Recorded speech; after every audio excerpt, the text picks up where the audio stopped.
송은재 TV 시작합니다. 정권 인수인계를 놓고 문재인 대통령, 청와대와 민주당의 발목 잡기, 윤석열 당선인 측의 발목을 잡는 행태가 갈수록 심각해지고 있습니다. 갈수록 비상식적이다라고 하는 대목입니다. 그럴 수 있습니다. 반대할 수 있습니다. 뭐든지 반대를 표시를 할 수가 있고 협조를 할 수가 없다라고 할 수 있습니다. 그런데 그러려면 그게 사안별로 설득력이 있어야 되고 합리적이어야 합니다. 그런데 그렇지 못하다라고 하는 겁니다. 이거 여러분들과 한번 조목조목 한번 따져보겠습니다. 송은재 TV 아직 구독자가 아니신 분들이 계시면 구독, 좋아요 눌러주시면 저한테는 큰 힘이 된다는 말씀 드립니다. 지금 윤석열 대통령직 인수위 측과 청와대 민주당 측이 다투고 있는 것은 크게 두 가지입니다.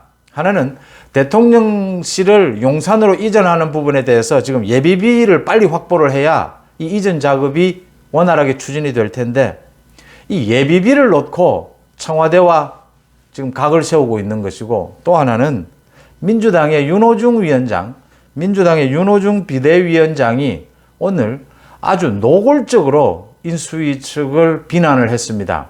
그러니까 과거 윤석열 검찰총장, 윤석열 검사의 기준에 따르면 지금 인수위가 하고 있는 행태는 구속수사감이다, 이런 식의 얘기를 해서 인수위 측에서 발목 잡기를 그만하라. 먼저 이 예비비 부분 496억 원이지 않습니까? 지금 윤석열 당선인 측에서는 496억 원이 필요하다, 예비비 협조를 해달라고 했고, 문재인 대통령이 윤석열 당선인에게 이런 문제는, 대통령실을 이전하는 문제는 윤석열 당선인 측에서 결정할 문제다, 이 부분은 따져는 보겠지만 협조하겠다라고 해놓고선 지금 계속 딴 이야기가 나오고 있습니다. 그러니까 300억 원대는 예비비를 협조해 주겠다. 그런데 국방부를 지금 합참으로 이전하는데 필요한 100억 원 정도, 이 부분은 좀 어렵다. 이렇게 국방부를 이전하는 부분에 대해서 이 예비비 책정은 하기가 좀 어렵다. 300억 원대는 당장 내일이라도 책정을 할 수 있다, 이렇게 얘기를 하니까 윤석열 당선인 측에서는 그게 왜 어렵느냐, 496억 원을 예비비를 책정을 다 하면 안보에 만약 문제가 있거나 이러면 윤석열 당선인 측에서 판단해서 문재인 대통령과 협의를 해서 해결해 나가면 되는 부분이 아니냐, 이렇게 예비비를 책정하겠다라고 하면서 그 일부분에 대해서는 또 책정하지 못하겠다라고 하는 것은 시간 끌기, 목리, 발목 잡기밖에 더 되느냐라고 하면서 300억 원대만 예비비를 먼저 편성하는 것은 반대한다. 그러면 필요가 없다. 전체를 다 해주든지 이런 식으로 지금 반응을 하고 있어서 옥신각신하고 있습니다. 먼저 문재인 대통령이 윤석열 당선인에게 대통령실을 이전하는 것은 윤석열 당선인의 판단이다, 윤석열 당선인의 몫이다 라고 했으면 협조해 주면 되는 부분입니다. 그 다음 안보에 문제가 있으면 무슨 문제가 있는지 윤석열 당선인 측에서 계속 얘기하고 있습니다. 안보에 문제가 있다면 어떤 문제가 있는지 구체적으로 얘기해 달라. 구체적으로 아무런 얘기를 하진 않아요. 그러면서 계속 안보 문제를 이야기합니다. 안보 부분의 예비비만은 빼고 책정을 하겠다, 이런 식의 태도입니다. 이건 목리 이외에, 시간 끌기 이외에 아무것도 아니다라고 하는 것이고요. 내일이라도 예비비 책정을 하겠다라고 하니까 전액을 하는 것이 맞다, 이렇게 보입니다. 문재인 대통령, 청와대 지금 서로 감정 싸움이 심한데 이런 것 가지고 이러면 문재인 대통령의 입장만 어려워지게 될 것이다 라는 부분 지적하지 않을 수가 없고요. 또 윤호중 비대위원장이 오늘 인수위에 대해서 여러 가지 거론을 하면서 구속 수사를 해야 될 겁니다.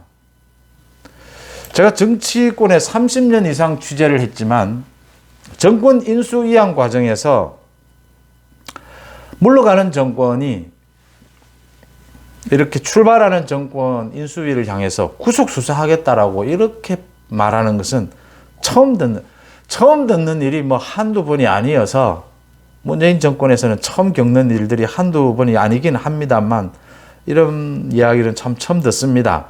이 근거로 지금 거론하고 있는 것이 인수위 측에서 이 SBS, EBS 등등 언론사, 방송사 등과 간담회를 했다.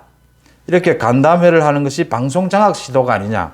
비대위에 업무 보고를 해야 될 대상은 아닙니다. 그래서 월권 행위가 아니냐 이런 이야기인데, 간담회는 말이죠. 인수위 간담회는 협조가 된다면 일반 민간 기업, 민간 단체와도 할 수가 있는 겁니다.